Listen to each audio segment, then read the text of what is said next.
Hi guys, today I'm going to be working on Teeter Tot, my Audi TT project car for all you new people.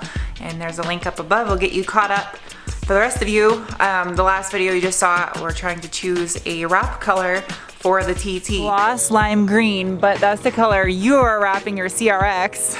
It's okay, it'll hit walls. For the TT. Well, Tuesday of this following week, so like in 2 days, I'm getting paintless dent repair done on the car because it has dings and dents pretty much all over. This is the worst. Like you can see there's huge flat dents that go across the door right there. Today I'm going to spend the day washing the car, cleaning it up, and trying to see if I can polish a turd. A turder tot. A teeter turd. Alright, I'll stop. So I'm gonna get this car washed really quickly outside, and then I'll bring it inside the garage and we'll get going on a little bit of a detail.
Tot's now clean and in the garage, so it's time for me to put in some work. I want to try to get this car as good looking as possible, which is going to be a challenge because his paint isn't quite the best. It's got scratches and there's a chip on the rear bumper and there's swirls all over the whole thing. That's why when I just washed it, I didn't really put the same level of care into washing this as I would like my Forester or any other car that has nice paint on it, because the paint's already trashed on this thing, so I don't have to worry about it. And I didn't have to clean the wheels because, well,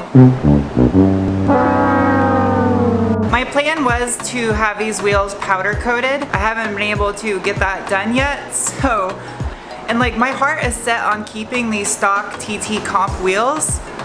But I also really like the OZ Super Turismo WRC. Like I think a pair of those in either white or black on this car, depending on what color I wrap it, would look so good. But they're like really expensive, so I think I'm just gonna maybe powder coat these factory ones, or even just to see if I like the color, I might even plasti dip them temporarily to see if I like the way they look. So I'm gonna be using this guy, my Rupes LHR 15, and also it's a Bigfoot medium green pad and some Jescar correcting compound. I'm going kind of harsh, kind of quickly on this paint because it doesn't matter if I screw it up. And just because I know this paint is destroyed, so this should remove 1500 grit scratches, which I'm sure this thing has tons of all over. And I just want to do this in the most time efficient manner possible and get decent results, since it's going to be covered with vinyl anyway, which I know a lot of you are going, why the hell are you doing this if you're going to vinyl wrap it? I'm extra if you haven't noticed, so I do things like this. Okay. Alright, let's get to work.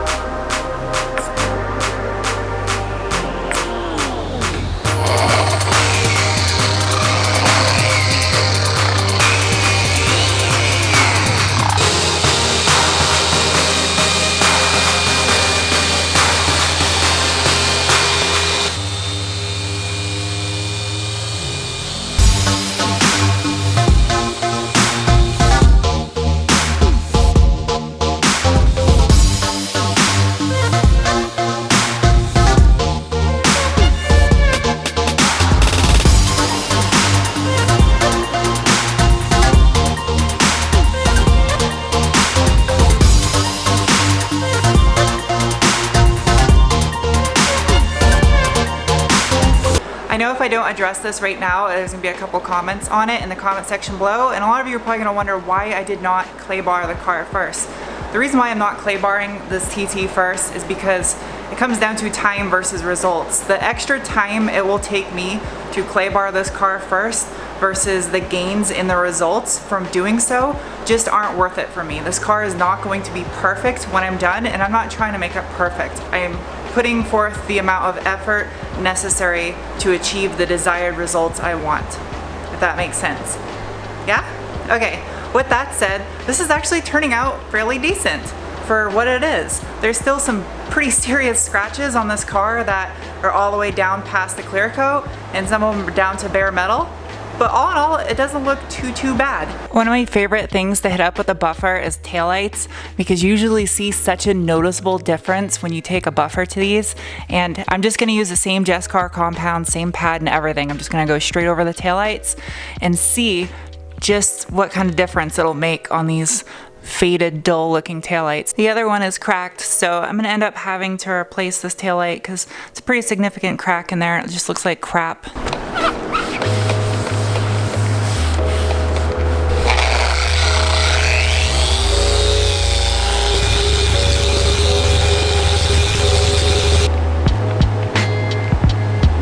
Unfortunately, I just realized whoever owned this car before either sprayed clear coat over these taillights or just got a ton of clear coat overspray from painting something on this car. So I can wet sand them and buff them again to get them to look a little bit better, but I'm not gonna do that because I have to replace the driver's side one. So I'm gonna look and see if I can just find a set of really good taillights for this thing. And if I can't, then I'll repair this one and I'll just buy a new one for the driver's side.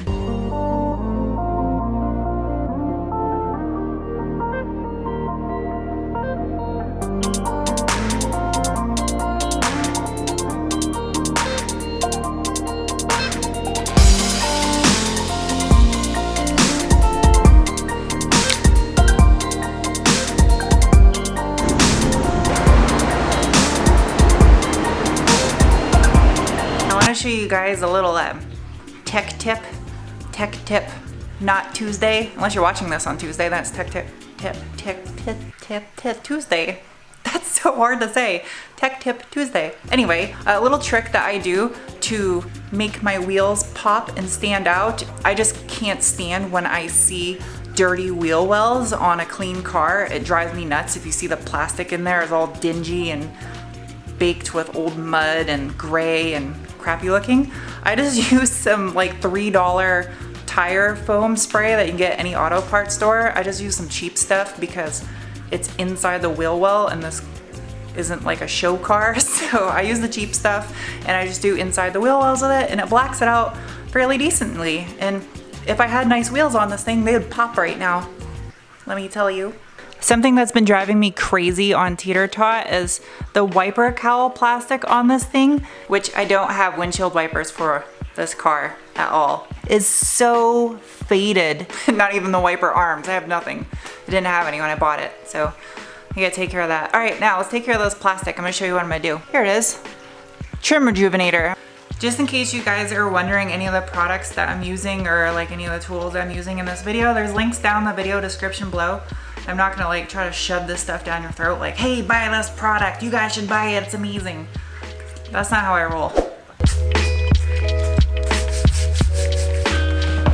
Ouch. Now I'm just gonna put a little bit of this stuff on a foam applicator pad and just kind of rub it into the plastic. And this is what happens when you don't clay bar before you buff the car. Look how disgusting that thing got.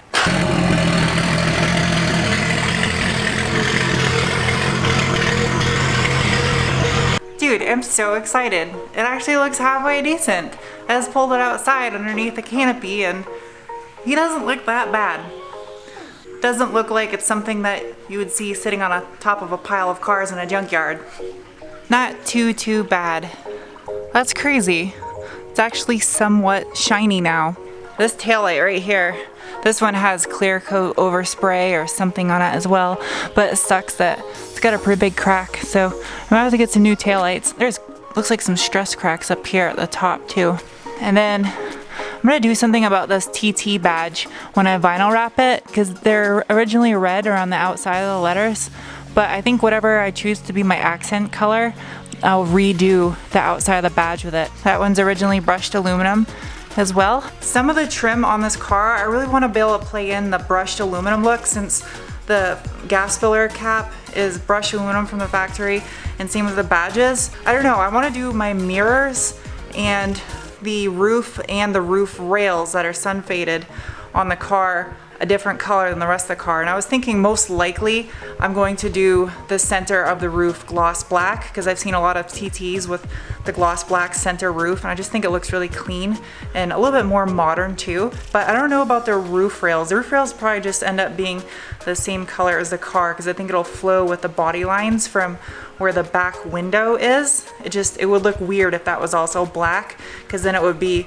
offset from the back window. It wouldn't flow very well. I'm really excited to keep making progress in this car.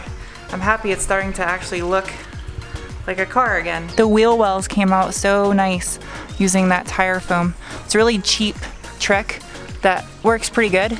And I mean, I could wipe it extra with a rag and it will get rid of a little bit of the orange peel gloss to it, but I'm not gonna bother because I'm not driving the car. And this stuff will pick up a little bit of dust, but it's surprising it doesn't get as dusty as you would think it would. I've always done it to the Forester and it's always really easy to clean afterwards. I'd never really had an issue. So I don't recommend it for tires though, because it slings all over the side of your car if you use it on your tires. The wiper cowl is super black now. It looks so much better. Kind of weird that there's a gap right here though. I think there's supposed to be rubber weather stripping and it's missing. That was the weirdest sounding text message beep I've ever heard on my phone. I think my phone is drunk. I'll see you guys soon with another video. Bye.